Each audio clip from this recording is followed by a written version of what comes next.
जी अस्सलाम वालेकुम रहमतुल्लाहि व बरकातहू। तो आज का अपना स्टडी वीज़े के मतलब और E9 वीज़े के मतलब जो है ना अपना एक ब्लॉग शूट करें, तो उसमें आपको इन्फॉर्मेशन देते हैं सारी चीज़। मेरे साथ मौजूद हैं 3 लोग इस वक्त, 2 जो है ना अपने दोस्त हैं, क्लास फेलो हैं। भाईजान अब ज़रा मेरी बात सुने।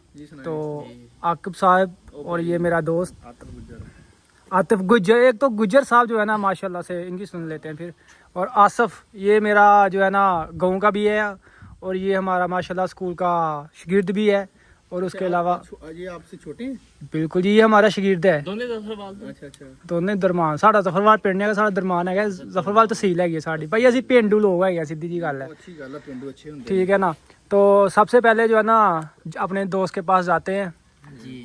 तो भाई साहब आप हैं E9 पे साउथ कोरिया में। बहुत से लोगों का ये सवाल है कि E9 वीज़ा जो है ना वो एक फ़ेक है, लोगों को वीज़ा नहीं मिलता, लोगों की सैलरी अच्छी नहीं है, रहायशी अच्छी नहीं मिलती। बहुत सारे लोग जो है ना ये झूठ सुनने को मिलते हैं। तो आप इसके बारे में क्या कहना चाहते हैं? यार वीज़ा जो है ना ये है कि सब्र करना पैंदा थोड़ा जिहा ना, टैस्ट पास करके है कि उस टाइम नहीं वीज़ा आ जाता। मेन चीज़ है रिजक पानी ते, जिस टाइम इंसान का रिजक पानी इत्थे लिखा जाता, कोई पहले आ जाता, कोई बादों आ जाता। E9 वीज़ा अच्छा वा, सैलरी बहुत ज़्यादा अच्छी है बाकी कंट्रियां नालों। अगर तुम यूरोप च भी चले जाओ इन्नी सैलरी मेरे ख्याल नाल तुहानूं नहीं मिलती जिन्नी इस टाइम कोरिया च मिल रही है। बाकी रहायश कम तो हर किते मुश्किल है, किते ईजी है। रहायशां इत्थे फ्री भी है, कुछ मालक जिहड़ा है पैसे कटदे ने, मगर रहायशां अच्छियां ने ते जिंदगी इत्थे बहुत अच्छी है, लाइफ अच्छी गुजरती पई है। बाकी अज भाई जी असीं क्लास लैन आए हैं संडे वाले दिन जिंदगी को और अच्छा करने वास्ते, मगर यह कि E9 वीज़ा अच्छा है स्टूडेंट लाइफ तो। स्टूडेंट लाइफ ये है कि थोड़ी जी इत्थे मुश्किल आ अगर स्टूडेंट कोई आंदा E9 वीज़े ते, ये है कि सब्र करना पैंदा वा। अगर तुसी आ जाओ तो भाई जी फिर बस थोड़ी जिंदगी फिर माशाल्लाह हालात बेहतर हो सकते हैं, हालात बेहतर हो जाते हैं बंदे दे भी ते जेडे पिछे फैमिली हुंदी उन्हां दे भी। भाई अपना इलाके दा हैगा, दम करा के सीधा करना पैंदा, घर ਦਾ सीधा आ ਜਾਂਦਾ सीधा ठीक है। आतिफ साहब ਤੁਸੀਂ ਕੀ ਕਹਿਣਾ ਚਾਹੁੰਦੇ ਹੋ? किस चीज ਦੇ ਬਾਰੇ ਸਰ? ਦੱਸੋ ਸਰ, ਤੁਹਾਨੂੰ ਤਕਰੀਬਨ 4 ਸਾਲ ਹੋ ਗਏ ਨੇ? ਭਾਈ 3 ਮੇਰਾ ਸਾਲ ਐਵੇਂ ਨਾ 3 ਸਾਲ ਹੋ ਗਏ ਨੇ। ਤੇ ਕਿਹਦਾ ਟਾਈਮ ਗੁਜ਼ਰਿਆ ਸਾਊਥ ਕੋਰੀਆ ਦੇ ਬੜਾ ਅੰਦਰ? ਅੱਛਾ ਟਾਈਮ ਗੁਜ਼ਰਦਾ ਪਿਆ ਫਿਲਹਾਲ ਤੇ, ਹਾਲ ਦੀ ਘੜੀ। ਅੱਗੋਂ ਜਾ ਕੇ ਪਤਾ ਨਹੀਂ ਹੈਗਾ, ਵੈਸੇ ਕੋਰੀਆ ਇੱਕ ਅੱਛਾ ਮੁਲਕ ਹੈਗਾ ਮਜ਼ਦੂਰੀ ਦੇ ਲਿਹਾਜ਼ ਨਾਲ। अच्छा है बहुत अच्छा। ਕੰਮ ਅਗਰ ਤੁਸੀਂ ਕਰਨਾ ਚਾਹੁੰਦੇ ਹੋ, ਬਾਕੀ ਕੰਮ ਔਖੇ ਤੱਤੇ ਸਾਰੇ ਉਹ ਨਾਲ ਹੀ ਹੈਗੇ ਨੇ, ਕਿਸੇ ਦੇ ਨਸੀਬ। ਇਹ ਚੱਲਦਾ ਕੋਰੀਆ ਦਾ ਜਿਹੜਾ ਨਿਜ਼ਾਮ ਹੈ ਨਾ, ਨਸੀਬ ਦੇ ਸਿਰ ਤੇ। ਇਹ ਸ਼ੁਰੂ ਤੋਂ ਲੈ ਕੇ ਕੁਰਾਨਦਾਜ਼ੀ ਤੋਂ ਲੈ ਕੇ ਇਹ ਕੋਰੀਆ ਤੱਕ ਨਸੀਬ ਹੈ। नसीब है ਜਿੰਨੀ ਦੇਰ ਤੱਕ ਤੁਸੀਂ ਕੰਪਨੀ ਨਹੀਂ ਪਹੁੰਚ ਜਾਂਦੇ। ਨਹੀਂ ਸਭ ਤੋਂ ਪਹਿਲਾਂ ਅਪਲਾਈ ਕਰਨਾ, ਨਾਮ ਆ ਗਿਆ ਤੇ ਨਸੀਬ।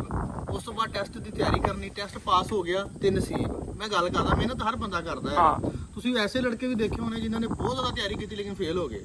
ਹੁੰਦਾ ਅਕਸਰ ਇਦਾਂ ਵੀ ਹੁੰਦਾ ਹੈਗਾ, ਬੰਦਾ ਪਜ਼ਲ ਹੋ ਜਾਂਦਾ, 100 ਮਸਲੇ ਮਸੈਲ ਬਣ ਜਾਂਦੇ ਹੈਗੇ ਨੇ। ਉਸ ਤੋਂ ਬਾਅਦ ਤੁਹਾਡਾ ਅਜਰਾ ਹੋਣਾ, ਕਿਸਮਤ। ਅਜਰਾ ਤੋਂ ਬਾਅਦ ਤੁਹਾਨੂੰ ਇੱਕ ਅੱਛੀ ਕੰਪਨੀ ਮਿਲਣੀ, ਕਿਸਮਤ।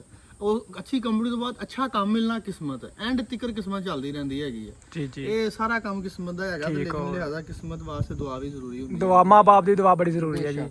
जी अभी हमारे पास हैं जी मेन बंदा है जिससे हमने अपनी सबसे इम्पोर्टेंट इंफॉर्मेशन कलेक्ट करनी है। तो चलते हैं जी आसफ़ के पास। ये है आसफ़ दरमान से, और ये बच्चा जो है यहाँ पर स्टडी वीज़े पे आया है। तो इससे पूछते हैं कि आपके लिए क्या मुश्किलात थी जब आप आए थे, आपने कौन से डॉक्यूमेंट सबमिट करवाए थे, उसके बाद कितना ख़र्चा आया, ठीक है ना, आपको जो है ना इधर से कैसे कौन कौन से डॉक्यूमेंट्स लेना पड़े साउथ कोरिया से। तो जी पूछते हैं जी आसिफ से। जी बताएं जी, सब हमारे शुरू से जो है ना आपने तरीक़ाकार बताना है। सबसे पहले कि आप कैसे जो है ना अप्लाई किया था। जी अस्सलाम वालेकुम, मेरा नाम है आसिफ और मैं साउथ कोरिया में स्टडी वीज़े पर होता हूँ, मास्टर बेस पे आया हूँ। तो दरअसल ना यहाँ पे मेरे बड़े भाई होते हैं E7 वीज़ा पे, तो इस वजह से जो मुश्किलात हैं मुझे तो देखना नहीं पड़ी, क्योंकि वो यहाँ पे थे। ना ट्रांसपोर्ट का मसला, ना लैंग्वेज का मसला, आने जाने का कोई मसला नहीं हुआ। लेकिन इसके बाद जो यहाँ पे आती स्टूडेंट आते हैं, ज़ाहिर बात है उनको ना ज़ुबान आती है, ना किसी किस्म की कोई इन्फॉर्मेशन होती है। तो बेसिकली शुरू में उनको डिफ़िकल्टीज़ का सामना करना पड़ता है, लेकिन with the passage of time, मतलब कि वो आहिस्ता आहिस्ता जैसे ज़ुबान आती है, काम का पता चल जाता है, तो आहिस्ता आहिस्ता वो सेट हो जाते हैं। तो जैसा कि E9 की निस्बत हम बात करते हैं, E9 वाले लड़के आते हैं तो उनको ज़ाहिर बात है पाकिस्तान में वो क्लासेस लेके आते हैं, उनको से ज़ुबान आती है, तो काम भी उनका कंपनी में आते हैं, किसी किस्म की डिफ़िकल्टीज़ का सामना उनको नहीं करना पड़ता। तो बाकी ये एक स्टूडेंट की लाइफ यहाँ पे स्टार्ट में मुश्किल है, बाकी आहिस्ता आहिस्ता बंदा सेट हो जाता है। एट द एंड जो है ना वो सेटल हो जाते हैं, हमसे ज़्यादा बेहतर होते हैं वो जो वीज़ा। स्टूडेंट जो वीज़ा है ना इस पे जब अपने क्वालिफिकेशन यहाँ पे मुकम्मल करते हैं तो यहाँ पे आपको अच्छी जॉब मिलती है। ये कहने गया सर मिलती है जॉब। नहीं, अगर आप अपनी स्टडी तो आपकी स्टडी बेस पे सबसे अच्छी जॉब को जो है ना स्टूडेंट्स के लिए होती है, फील्ड है, ठीक है ना। जो मिल IT वगैरह में चले जाते हैं जो है ना, वो किसी और महकमे में चले जाते हैं। स्टूडेंट वीज़ा E9 की निस्बत अच्छा है, लेकिन स्टार्ट में आपको मैंने बताया ना, जुबान का मसला, काम का मसला, लेकिन आप इतने पैसे अर्निंग नहीं अच्छा कर सकते। मुझे ये बताओ तुम्हारे टोटल कितने पैसे लगे थे? अगर अपनी यूनिवर्सिटी की फ़ीस की बात की जाए तो वो तकरीबन यही है, तकरीबन 7 से 8 लाख पाकिस्तानी। बाकी अपने घर से पाकिस्तान में आपने कंसल्टेंट कहाँ से लिया था? पाकिस्तानी कंसल्टेंट नहीं था, कोडिंग कंसल्टेंट। हमें कोरिया से कंसल्टेंट लेना पड़ेगा?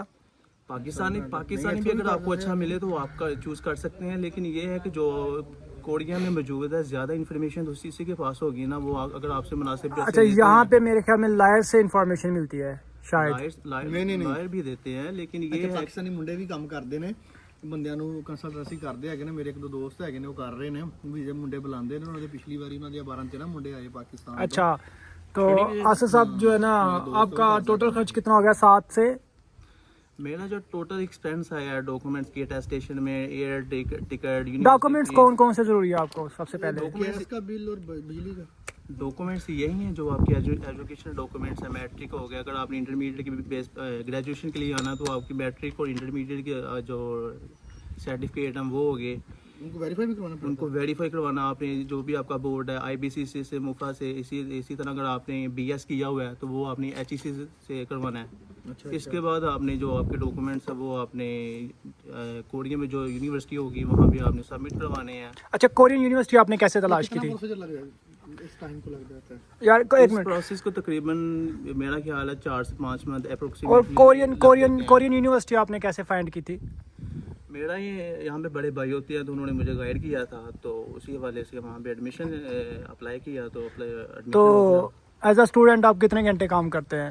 एज ए स्टूडेंट अगर देखें ना, अगर आप ग्रेजुएशन के बेस पे आते हैं तो आपको जो काम करने की परमिशन होती है वो मास्टर्स की निस्बत थोड़ी कम होती है, लेकिन जो मास्टर्स बेस पे आते हैं अकॉर्डिंग टू उनका जो कोर्स है, तो वो मेरा ख्याल है कि 30 to 40 आवर्स काम कर सकते हो? एक हफ्ते में वो इतना काम कर सकते हैं। लेकिन आपके लिए भी ये मखसूस जगह पे होता है कि इन जगहों पे काम कर सकते हो? मखसूस जगह, जैसा कि आपको कंपनीज में, मैन्युफैक्चरिंग कंपनीज में काम करने की इजाज़त नहीं होती, इसी तरह आप रेस्टोरेंट्स पे काम कर सकते हैं, कॉफी शॉप्स जो है ना, जिम वगैरह में काम कर सकते हो। और उसके लिए ज़ुबान आना ज़रूरी है। अगर ज़ुबान नहीं आती तो फिर आप बात कैसे करेंगे? सबसे जो मेन ज़ुबान का मसला है यहाँ पे। सबसे जो मेन यहाँ पे आने की सबसे बड़ी आपको चीज़ चाहिए वो है आपकी कोरियन लैंग्वेज। आप चाहे स्टूडेंट है जो भी हैं, लेकिन अगर आपको कोरियन लैंग्वेज नहीं आती तो आपके लिए बहुत सारी डिफिकल्ट्स है, क्योंकि ये कोई इंग्लिश कंट्री तो नहीं है, कोरिया है। अगर इंग्लिश आपको बड़ी अच्छी आती है लेकिन वो भी अच्छा है, लेकिन यहाँ पे इवन कि यहाँ पे जो कोरियन प्रोफेसर हैं उनको इंग्लिश नहीं आती, मतलब तो आप एक आम जो शहरी है यहाँ पे कोरियन है तो उसका आप अंदाज़ा लगा सकते हैं कि उनको अगर यहाँ पे प्रोफेसर को इंग्लिश नहीं आती तो एक आम कोरियन शहरी है, कंपनी का मैनेजर है, इसको इंग्लिश कैसे आएगी? तो आप कैसे बात करेंगे? इसलिए जो बेसिक चीज़ें हैं ना कोरियन लैंग्वेज की, वो आपको पता होना बहुत ज़रूरी है। ठीक हो गया। तो अभी आपका टाइम कैसा गुजरा है? मेरा टाइम जैसे कि मैंने स्टार्ट में बताया कि मेरे यहाँ पे बड़े भाई होते हैं, मुझे रहने सहने का कोई मसला नहीं है, ट्रांसपोर्ट का कोई मसला नहीं है, किसी किस्म की कोई तकलीफ नहीं है। तो आपने आइट्स में कितने बैंड्स लिए थे? मेरे 6 बैंड थे। 6 बैंड थे। तो इंग्लिश अच्छी बोल लेते हो? हाँ बस गुजारा ठीक है। ठीक है, 6 बैंड के बाद गुजारा ठीक है। तो माशाल्लाह हमारे इस भाई की कोरियन जो है ना छा रहे हैं, चले अपना छागे छोगे करवा दे। नहीं यार, मेरा नाम ਸਾਨੂੰ ਨਹੀਂ ਆਇਆ ਕੋਲ ਨਹੀਂ ਆਂਦੀ ਹੈਗੀ, ਬੜੇ ਲੈਵਲ ਤੇ ਪਹੁੰਚੇ ਹੈਗੇ ਆ। ਛੋਨਨ ਅੱਟੀ ਉਮੀਦਾਂ ਇਦਾਂ ਕਰਕੇ ਕਰਵਾਈਦਾ ਹੁੰਦਾ ਸੀ ਨਾ, ਪਹਿਲਾਂ ਯਾਦ ਭੁੱਲ ਗਿਆ ਹੁਣ। अच्छा जी, तो ये था आपको इस वीडियो में स्टडी वीज़े के मतलब भी इंफॉर्मेशन दे दी गई है। उसके अलावा आपको E9 वीज़ा के मतलब जो बहुत से लोग कहते हैं कि ये गलत गाइड करते हैं लोग, ठीक है ना। और मैं सबसे बड़ी बात ये कहना चाहता हूँ कि आप इस चीज़ को पार्ट टाइम अप्लाई करें, E9 वीज़ा को आपने जब भी करना बड़ी अच्छी गल ठीक है ना। आप अपना काम जारी रखें, ठीक है ना, काम छोड़ के कभी भी ना बैठे इस वीज़े के चक्कर में। मैं आपको 100% गारंटी देता हूँ, अगर आप अपना ध्यान इस चीज़ से हटा के रखेंगे ना, अपना टेस्ट पास कर लेंगे, एवरीथिंग आप कंप्लीट कर लेंगे, तो 100% आपके वीज़ा आने के चांसेस ज़्यादा जल्दी होते हैं। अगर आपको इसको सोचते रहेंगे, अपने दिमाग में लेके बैठ जाएंगे, तो हो सकता है आप एक्सपायर भी हो जाए। ऐसा भी होता है, ऐसा बहुत सारे लड़कों के साथ होगा कि बहुत ज़्यादा डिप्रेशन फील करते हैं। और हकीकतन ये वाकई इंसान डिप्रेशन फील करता है जब बंदा इस प्रोसीजर से गुजरता है, क्योंकि ये 2 साल का टाइम होता है, बहुत सारी जिम्मेदारियाँ होती हैं। लोग जो है ना, बहुत सारे मिडिल क्लास घरों से लोग अप्लाई करते हैं, अमीर तो कभी भी नहीं करते अप्लाई, ठीक है ना। तो इसलिए हमें इस चीज़ को पार्ट टाइम अप्लाई करना है, ना कि आपको इसको एज अ जॉब अप्लाई करना है। तो इंशाल्लाह जो है ना मिलते हैं फिर आपसे नेक्स्ट ब्लॉग में नेक्स्ट इन्फॉर्मेशन के साथ। अब तक के लिए अल्लाह हाफिज़।